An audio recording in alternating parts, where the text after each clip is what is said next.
Hola amigo, ¿qué tal? Te habla Carlos Martínez y en este día quiero que continuemos con el estudio de Apocalipsis 14, 6 en adelante.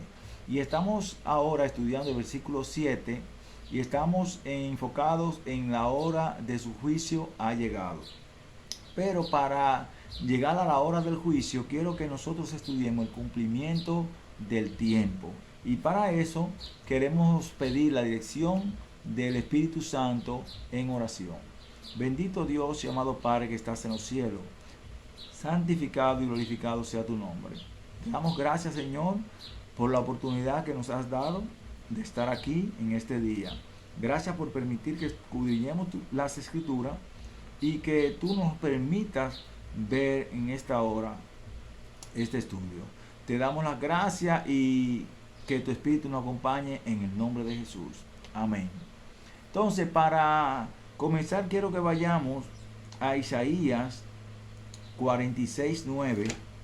Isaías 46, el versículo 9, y quiero que leamos hasta el versículo 11. Dice así: acordaos de las cosas pasadas desde los tiempos antiguos, porque yo soy Dios y no hay otro Dios, ni nada hay semejante a mí, que anuncio lo por venir desde el principio, y desde la antigüedad lo que aún no era hecho. Dios anuncia lo por venir desde el principio y desde la antigüedad lo que aún no era hecho. Que digo, mi plan permanecerá y haré todo lo que quiero. Que llamo desde el oriente al ave y de tierra lejana al hombre de mi plan. Yo hablé y lo haré venir. Lo he pensado y también lo llevaré a cabo. Dios nos dice aquí que Él anuncia lo por venir desde el principio y que su plan permanecerá y que Él lo habló y lo hará venir. Lo ha pensado y también lo llevará a cabo. Entonces, ¿cuál es el objetivo o el fin de que Dios anuncie estas cosas antes, desde el principio? La anuncia. Vamos a ir a Juan 14 y el versículo 29 y Jesús nos va a dar a entender por qué razón es que anuncia lo por venir desde el principio. Juan 14 y el versículo 29 nos dice: y ahora os lo he dicho antes que suceda, para que cuando suceda creáis. O sea, el fin de anunciar las cosas desde el principio es que cuando suceda creamos. Entonces, teniendo esto en mente, vamos a estudiar el cumplimiento del tiempo. Y quiero que vayamos a Gálatas 4:4 para empezar este estudio del cumplimiento del tiempo y veamos que Dios tiene un tiempo para toda la actividad de Jesús. Dice Gálatas 4:4, pero cuando vino el cumplimiento del tiempo, Dios envió a su Hijo, nacido de mujer y nacido bajo la ley. Entonces, Dios tenía un tiempo para enviar a su Hijo, nacido de mujer. Pero vimos que Dios dice que Él anuncia desde el principio las cosas. Ahora vamos a ver que en cada etapa de la vida de Jesús, cada evento que iba a pasar, Dios enviaba un anuncio. Entonces, vamos a ir a Lucas, y vamos a ver el capítulo 2 y vamos a ver el versículo 10, Lucas 2, y el versículo 10 y 11. Y dice: pero el ángel les dijo, no temáis, porque yo os doy nuevas de gran gozo, que será para todo el pueblo, que os ha nacido hoy en la ciudad de David un Salvador, que es Cristo el Señor. Entonces, en el versículo 3 dice: repentinamente apareció con el ángel una multitud de las huestes celestiales que alababan a Dios. O sea, cuando Jesús nace, es anunciado por los ángeles, pero también sabemos en Mateo 2, del 1 y el 2, que también vinieron unos sabios del oriente para anunciar el nacimiento de Jesús también, preguntando dónde está el rey de los judíos que ha nacido, porque hemos visto su estrella. Ahora quiero que vayamos a a algo que mencionó Jesucristo. En Marcos 1.14, Jesús mencionó una palabra muy importante, la cual la he tomado para este estudio. Marcos 1.14 dice que después que Juan fue encarcelado, Jesús fue a Galilea predicando el evangelio del reino de Dios. ¿Qué decía Jesús? Decía, el tiempo se ha cumplido y el reino de Dios se ha acercado, arrepentíos y creed en el evangelio. Entonces tenía Dios un tiempo para la venida del Señor, para la primera venida del Señor Jesucristo. Bueno, si nosotros tenemos una profecía aquí en el libro de Daniel, capítulo 9, en el versículo 25, nos dice, sabe pues y entiende que desde la salida de la orden para restaurar y edificar a Jerusalén hasta el Mesías príncipe habrá 7 semanas y 62 semanas. Dios aquí nos está dando un tiempo en el cual debería aparecer el Mesías. Y dice que hasta el Mesías príncipe habrán 7 semanas y 62 semanas. O sea, habrían 69 semanas hasta que apareciera el Mesías. Pero yo quiero que nosotros veamos algo muy importante. La palabra Mesías significa ungido.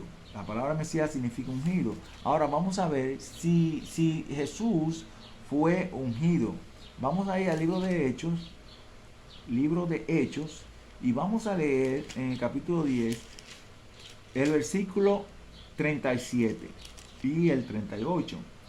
Dice, vosotros sabéis lo que se divulgó por toda Judea, comenzando desde Galilea, después del bautismo que predicó Juan, cómo Dios ungió con el Espíritu Santo y con poder a Jesús de Nazaret. O sea, en el bautismo de Jesús, Cristo fue ungido. Recordemos que la palabra Cristo significa ungido. Entonces Jesús fue ungido en el bautismo.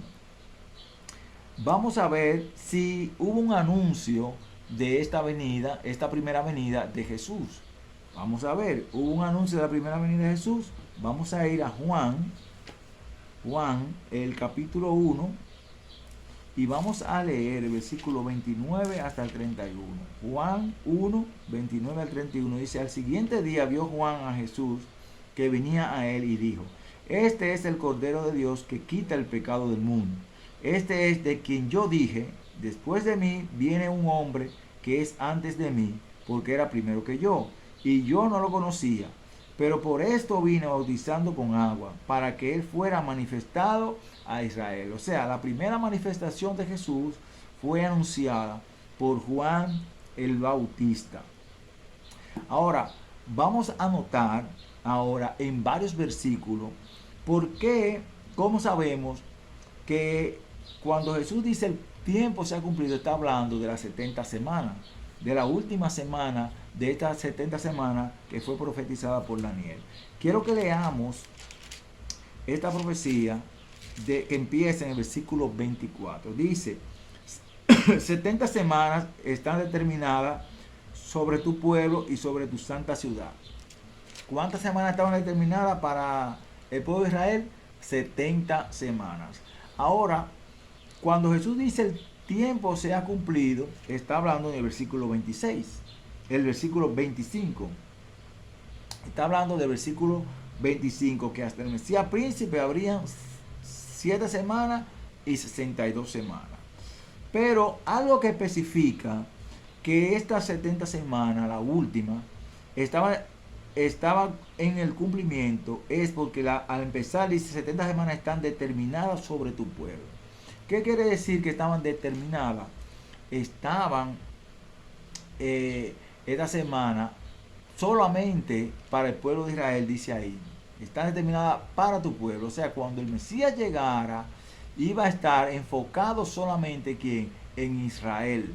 ¿Por qué? Porque ya en el cumplimiento de la última semana, ya entonces el pueblo debía aceptar o desechar. Aceptar o desechar. Y vamos a ver que Juan le dice algo en su prédica. Juan en Lucas Lucas 3:9. Miren lo que dice Juan, Lucas 3:9. Lucas 3:9.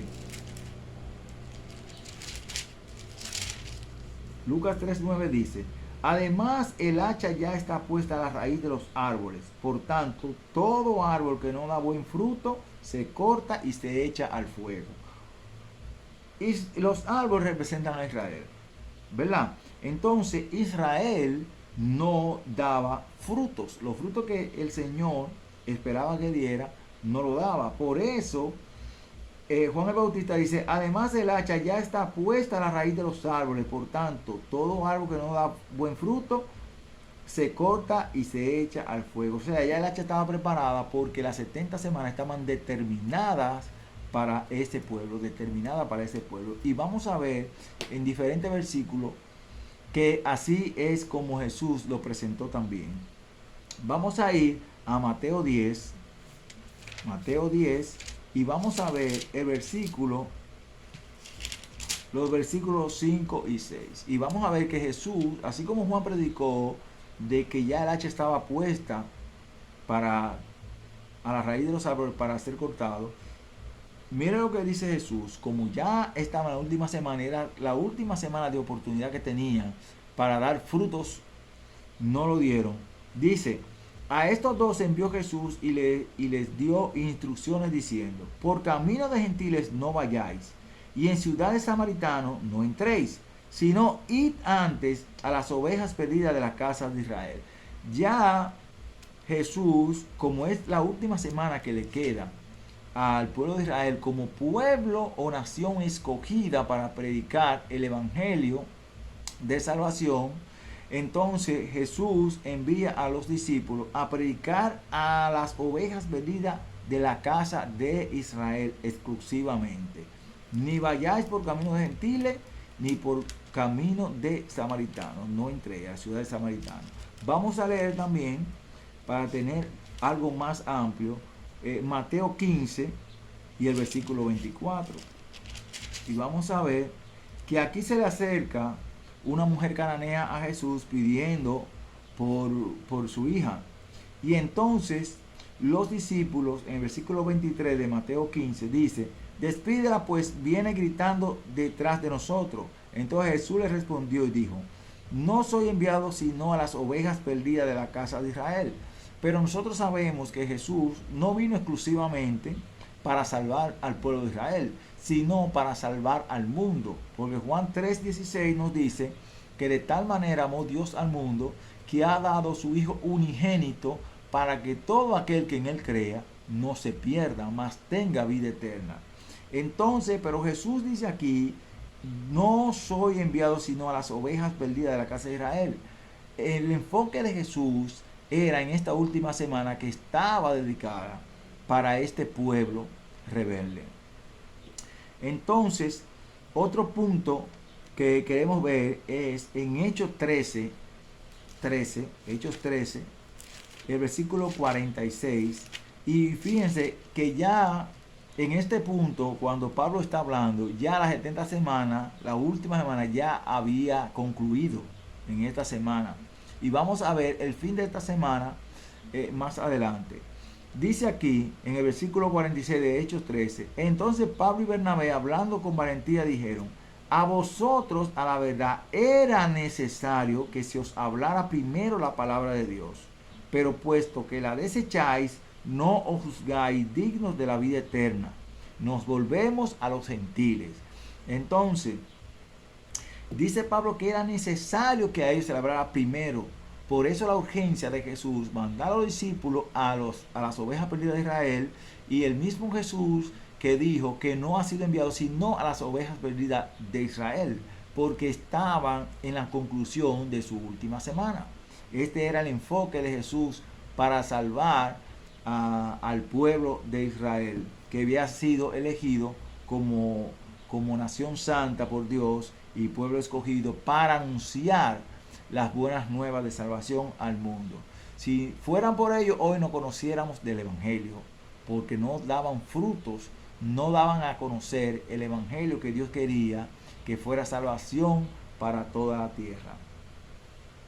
Entonces vamos a ver que exactamente Jesús estaba hablando de esta última semana. ¿Cómo lo podemos dar cuenta? Bueno, las escrituras son las únicas que nos pueden declarar a nosotros el cumplimiento de las cosas. ¿Cómo sabemos? Bueno, Jesús en Marcos 13, vamos a ir a Marcos 13 y vamos a ver el versículo 14, que Jesús cita a Daniel 9:27. Jesús cita a Daniel 9:27 en Marcos 13:14. Dice: pero cuando veáis la abominación desoladora de que habló el profeta Daniel, puesto donde no debe estar, el que lee entienda. Entonces los que estén en Judea huyan a los montes. El que esté en la azotea no descienda a la casa ni entre para tomar algo de su casa. Jesús menciona aquí la abominación desoladora de que habló el profeta Daniel y dice que el que lea entienda. Entonces, vamos a ir a Daniel 9:27 a ver si esta es la cita que está mencionando Jesús, y vamos a verla entonces para entenderla más mejor. Dice: por otra semana más confirmará el pacto con muchos, a la mitad de la semana hará cesar el sacrificio y la ofrenda.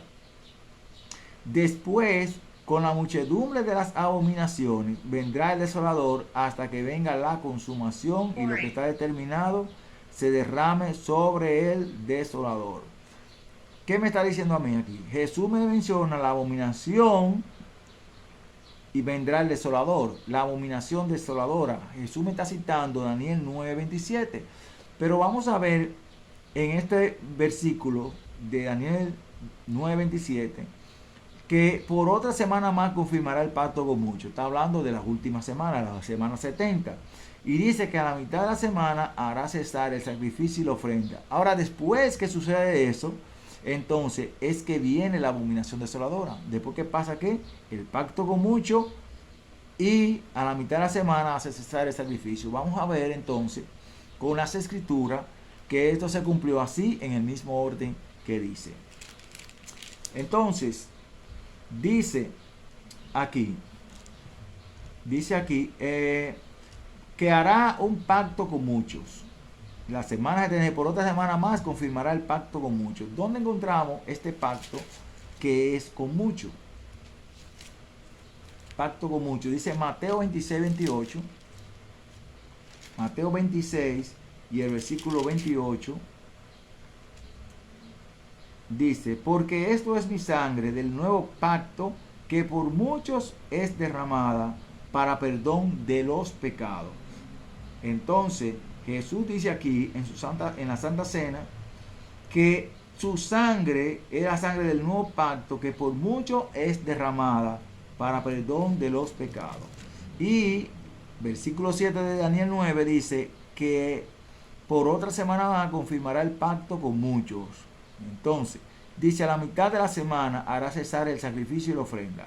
El versículo 26 nos dice a nosotros que después de las 62 semanas se le iba a quitar la vida al Mesías. ¿Después de qué? De las 62 semanas. Si 7 semanas y 62 semanas son 69, quiere decir que después de las 62 estamos hablando de la semana 70. Pero ¿en qué tiempo de la semana 70 se le quitará la vida al Mesías? Bueno, el versículo 27 dice que a la mitad de la semana hará cesar el sacrificio y la ofrenda. Sabemos que el ministerio de Jesús duró 3 años y medio, que es la mitad de 7, lo que me está indicando que es la mitad de la semana. 3 años y medio del ministerio de Jesús, cuando muere, es la mitad de 7, ¿verdad? Entonces vamos a ver dónde podemos encontrar entonces cuando Jesús hace cesar el sacrificio y la ofrenda. Vamos a ir entonces a Mateo 27 y vamos a leer el versículo 51. Dice: entonces el velo del templo se rasgó en dos de arriba a abajo. La tierra tembló, las rocas se partieron. El velo del templo se abrió de arriba abajo, indicando Dios que Él es el quien hace cesar las ofrendas y el sacrificio, porque el velo del templo se abre de arriba hacia abajo y Dios fue quien dio a su Hijo en sacrificio por los pecados de la humanidad. Jesús, recordemos que es el Cordero de Dios que quita el pecado del mundo. También quiero que vayamos a Hebreos 10, el versículo 17 y 18, donde vamos a encontrar que ya no hay más sacrificio. Lo que nos dice a nosotros que cesan los sacrificios con la muerte de Jesús. Por eso hoy en día ya no es necesario hacer sacrificios de animales. No es necesario. Dice Hebreos 10, versículo 17, añade, y nunca más me acordaré de sus pecados y transgresiones, pues donde hay remisión de esto, no hay más ofrenda por el pecado.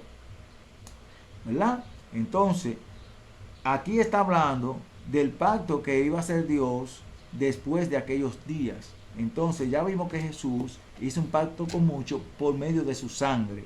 Y después del sacrificio de Cristo ya no hay más ofrenda por el pecado. No hay más ofrenda por el pecado. Ahora vamos a ver en detalle que Dios en las fiestas que se hacían anuales en el santuario indicaban varios eventos de la vida de Jesús, de su ministerio. Estaba la muerte en la fiesta, la sepultura, la resurrección y el comienzo de Jesús como sumo sacerdote en el santuario celestial. Y para eso yo quiero que vayamos a Levítico 23, donde vamos a encontrar todas las fiestas que se hacían en el santuario, en el orden, cómo se celebraban, en ese orden se fueron cumpliendo con el ministerio de Jesús. Y quiero que veamos Levítico 23 y el versículo 4. Dice, estas son las fiestas solemnes de Jehová, las reuniones santas que convocaréis en las fechas señaladas. Dios había señalado fiesta. ¿Para qué? Para que cuando suceda, creamos. Entonces dice que en el primer mes, el día 14 del mes, al atardecer, es la Pascua de Jehová. ¿Cuándo? El primer mes, el mes de Abib, Omnisan. ¿Qué día? El día 14 del mes. ¿Y a qué hora? Al atardecer, que era la Pascua de Jehová. Era cuando se sacrificaba el cordero. Pero al atardecer, ¿había una hora santa en el atardecer? Claro que sí. En Éxodo 12:6 dice, lo guardaréis hasta el día 14 de este mes y lo inmolará toda la congregación del pueblo de Israel entre las 2 tardes. ¿A qué se refiere entonces entre las 2 tardes? Era una hora específica entre las 2 tardes. Entonces yo quiero que vayamos a Mateo 27 y leamos el versículo 45. Mateo 27 y leamos el versículo 45. Dice, desde la hora sexta, que son las 12 del mediodía, hubo tinieblas sobre toda la tierra hasta la hora novena, que son las 3 de la tarde. Entonces, cerca de la hora novena, cerca de las 3 de la tarde, Jesús clamó a gran voz diciendo, Elí, Elí, lama sabactaní, que significa, Dios mío, ¿por qué me has desamparado? Pero ya vimos que cerca de la hora novena, cerca de la 3 de la tarde, y en el versículo 50 dice, pero Jesús, habiendo otra vez clamado a gran voz, entregó el Espíritu. Ya vemos que entonces al atardecer era a las 3 de la tarde el sacrificio de Jesús. ¿Hubo un anuncio para la muerte de Jesús? Claro, ya hemos visto que hubo un anuncio en su nacimiento, hubo un anuncio para el comienzo de su ministerio, también tenía que haber un anuncio para la muerte de Jesús. Para la muerte de Jesús. Y sabemos que en 1 Corintios 5:7 el apóstol Pablo dice que Cristo es nuestra Pascua y que ya fue sacrificada. Eso me indica también que con la muerte de Jesús ya no más sacrificio. O sea, cesaron los sacrificios. Entonces vamos a ir a Juan 12:12 para que veamos cuál fue el anuncio para la muerte de Cristo. Para la muerte de Cristo. Y vamos a ver que en el contexto Jesús da la explicación. Dice aquí, el siguiente día grandes multitudes que habían ido a la fiesta, al oír que Jesús llegaba a Jerusalén, tomaron ramas de palmera y salieron a recibirlo y clamaban: Hosanna, bendito el que viene en el nombre del Señor, el Rey de Israel. Ahora, ¿cuál era el punto principal? ¿Por qué Jesús permitió que ellos lo alabaran y cantaran: Hosanna, bendito el que viene en el nombre de Jesús, el Rey de Israel? El punto principal lo vamos a ver en el contexto. Esto era un anuncio para que todo el pueblo pusiera los ojos en Cristo, en el evento que iba a suceder más adelante. Esto está pasando una semana antes de la resurrección de Jesús, o sea, una semana en la cual iba a empezar la pasión de Jesús. Entonces, el versículo 16 de Juan 12 dice: estas cosas no las entendieron sus discípulos al principio, pero cuando Jesús fue glorificado, entonces se acordaron de que estas cosas estaban escritas acerca de él y de que se las habían hecho. Entonces, es muy importante esto porque para la hora del juicio, cuando lleguemos al cumplimiento del tiempo de esa hora del juicio, nosotros vamos a utilizar este versículo también, de que ellos no entendieron esas cosas hasta que Jesús fue glorificado. Ahora, ¿a qué se refiere? Que ellos no lo entendieron hasta que Jesús fue glorificado. ¿Cuándo Jesús fue glorificado? Vamos a leer el versículo 23. Dice: Jesús le respondió diciendo: ha llegado la hora para que el Hijo del Hombre sea glorificado.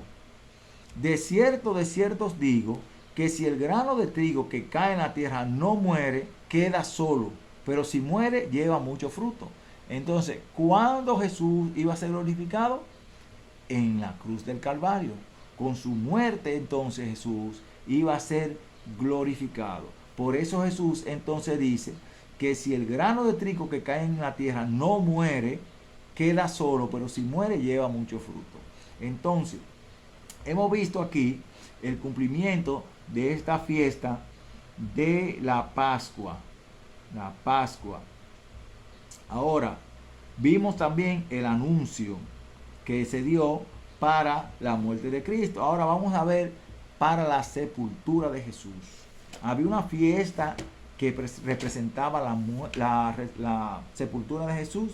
Claro, Levítico 23 y el versículo 6 nos dice la segunda fiesta después de la Pascua. Dice: a los 15 días de este mes,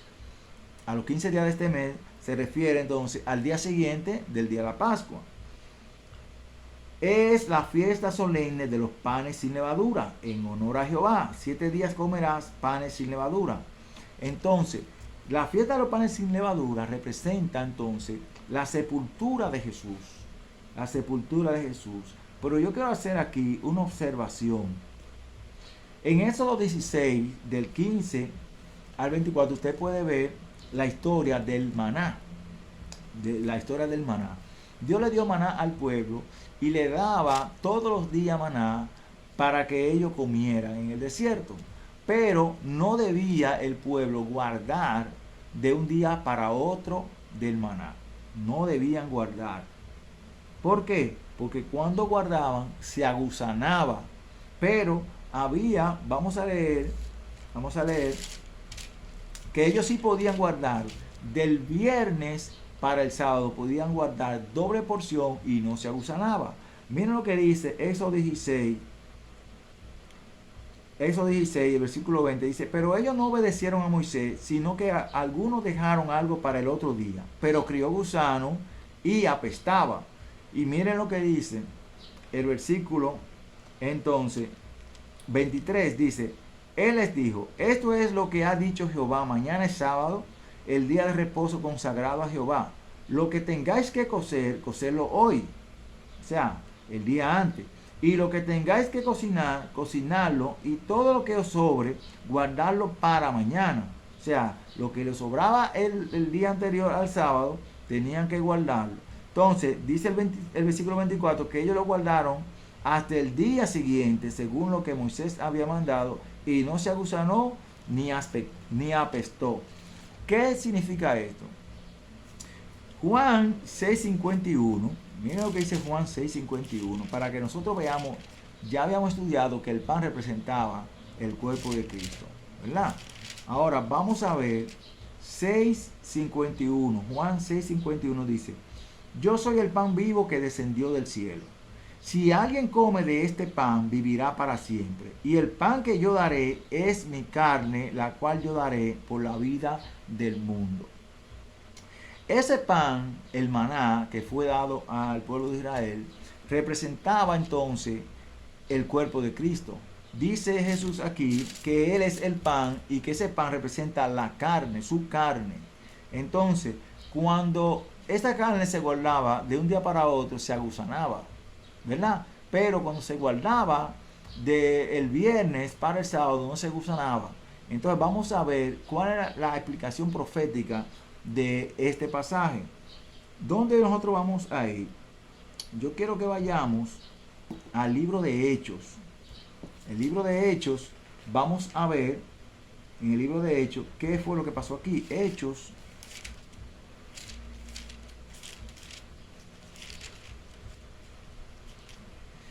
2, y vamos a leer el versículo 31. Dice: viendo antes, habló de la resurrección de Cristo, que su alma no fue dejada en el Hades. Dice aquí que ni su carne vio corrupción. ¿A qué se refiere entonces el apóstol Pedro cuando dice que su carne no vio corrupción? O sea, que su carne no se agusanó. ¿Por qué? Porque reposó el sábado después del viernes. Cuando nosotros leemos el Evangelio, en Juan 19:31, nosotros vemos que los sacerdotes pidieron a Pilato para que le entregaran el cuerpo y no fueran dejados hasta el sábado en la cruz. Juan 19 y el versículo 31. Y el versículo 31 dice: entonces los judíos, por cuanto era la preparación de la Pascua, a fin de que los cuerpos no quedaran en la cruz el sábado, pues aquel sábado era de gran solemnidad, rogaron a Pilato que se les quebraran las piernas y fueran quitados de allí. O sea, Jesús muere entonces el viernes, pero Juan dice aquí que ese sábado era un sábado de gran solemnidad.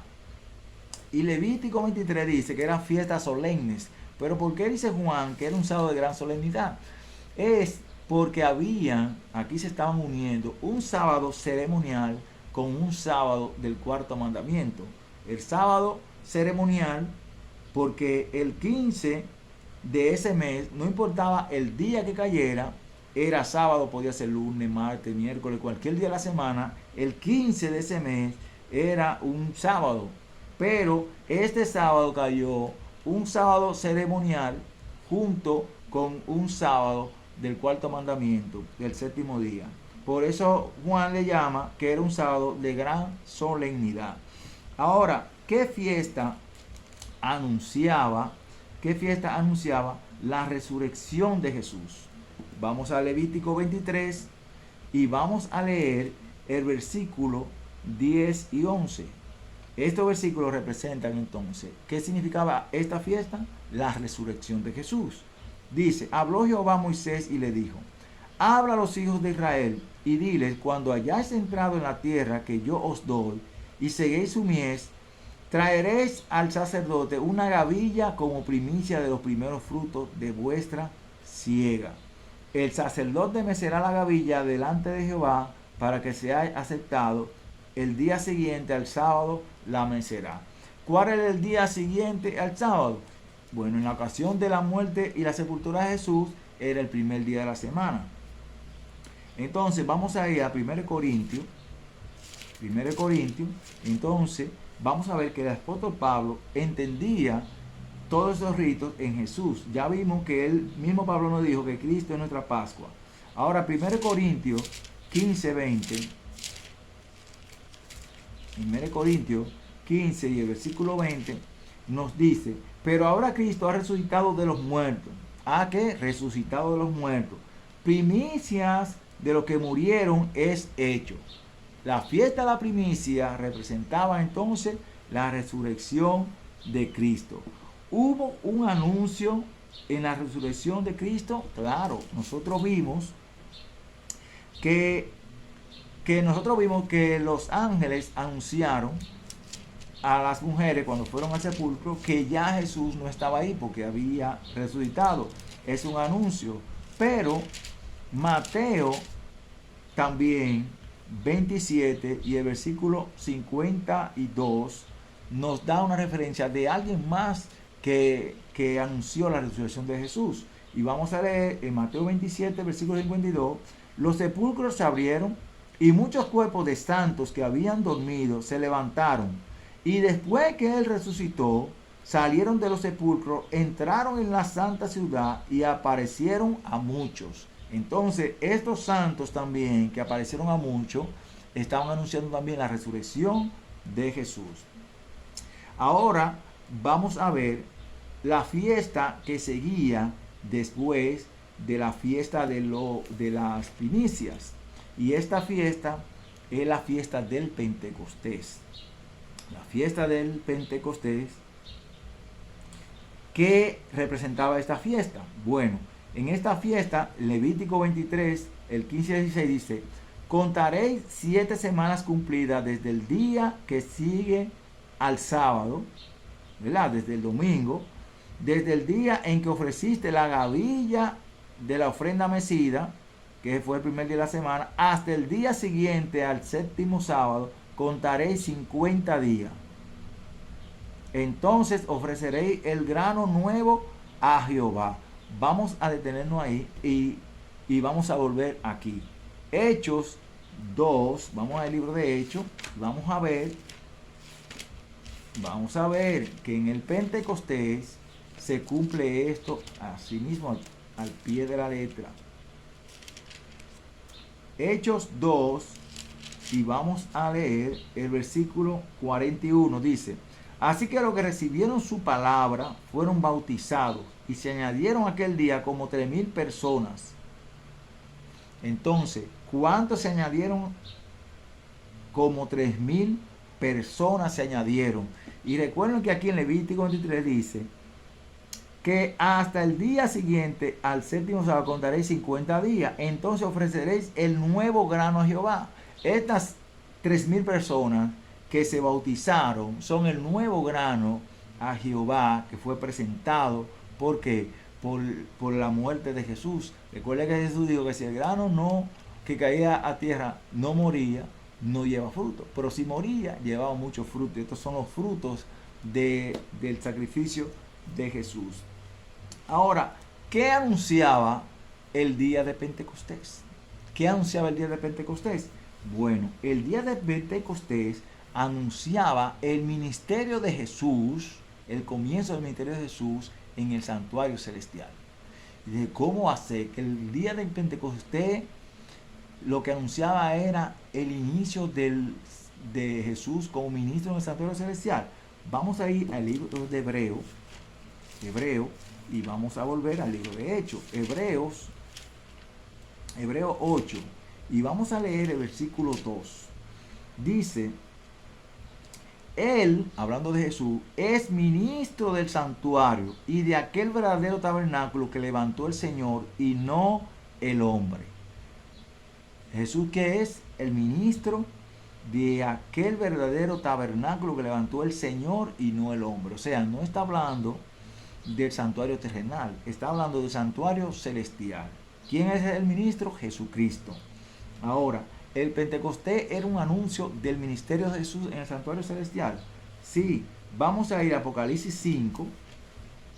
Apocalipsis 5, si usted lee detenidamente el libro de Apocalipsis, en el capítulo 5, nosotros vamos a ver, y voy a simplificar, y voy a leer algunos versículos. Dice: vi en la mano derecha del que estaba sentado en el trono, o sea, en el trono había uno sentado, del que estaba sentado en el trono, un libro escrito por dentro y por fuera, sellado con 7 sellos. Entonces, vemos que hay uno en el trono con un libro 7 sellos. Ahora, vamos a leer el versículo 5, dice: entonces uno de los ancianos me dijo: no llores, porque el león de la tribu de Judá, la raíz de David, ha vencido para abrir el libro y desatar sus 7 sellos. ¿Verdad? Miré, el versículo 6, y vi que en medio del trono, ve que Jesús no está sentado en el trono con el Padre. En ese momento Jesús está llegando a donde está el Padre. y de los 4 seres vivientes, y en medio de los ancianos estaba en pie un cordero como inmolado. Lo que me está diciendo que Jesús está aquí con las llagas, con las heridas de los clavos en las manos, en los pies, y Juan lo está viendo como un cordero como inmolado que tenía 7 cuernos y 7 ojos. Dice aquí que los cuales son los 7 espíritus de Dios enviados por toda la tierra. Cuando Cristo entonces se presenta ante el Padre, ¿verdad? Se presenta ante el Padre, presenta las heridas de su sacrificio. Entonces ellos dicen que el Cordero es digno de desatar los 7 sellos. Entonces vemos aquí que los 7 espíritus de Dios son enviados por toda la tierra. Vamos a ir ahora al libro de Hechos, nuevamente, Hechos 2, y vamos a leer versículos 1, 2 y 4. Hechos, dice que el Espíritu de Dios en Apocalipsis 5 fue enviado a toda la tierra. Hechos, el capítulo 1, versículo, Hechos 2, versículos 1, 2 y 4. Dice: cuando llegó el día de Pentecostés, estaban todos unánimes juntos. De repente vino del cielo un estruendo. ¿Qué vino del cielo? Un estruendo, como de un viento recio que soplaba, el cual llenó toda la casa donde estaban. Dice el versículo 4: todos fueron llenos del Espíritu Santo y comenzaron a hablar en otras lenguas, según el Espíritu les daba que hablaran. El Pentecostés era el anuncio terrenal del ministerio de Jesús, de la entronización en el santuario celestial para comenzar su ministerio. Entonces, espero que este estudio del cumplimiento del tiempo le haya servido de conocimiento y de que nos demos cuenta de que el plan de salvación Dios lo ha determinado y lo va a cumplir. En el próximo video vamos a ver si podemos seguir continuando con las fiestas que seguían después del Pentecostés para llegar a la hora del juicio y así saber cuándo comenzó el juicio, porque dice que el ángel decía a gran voz, Apocalipsis 14:7, temed a Dios y darle gloria, porque la hora de su juicio ha llegado. Y es importante que sepamos que la hora de su juicio ha llegado para que nuestros nombres, cuando sean llamados, nosotros seamos hallados dignos de estar en la presencia de Dios. Que el Señor le bendiga. Comparte este video, suscríbete y dale me gusta. Y si te interesó bien, no te pierdas el próximo video. Dios te bendiga.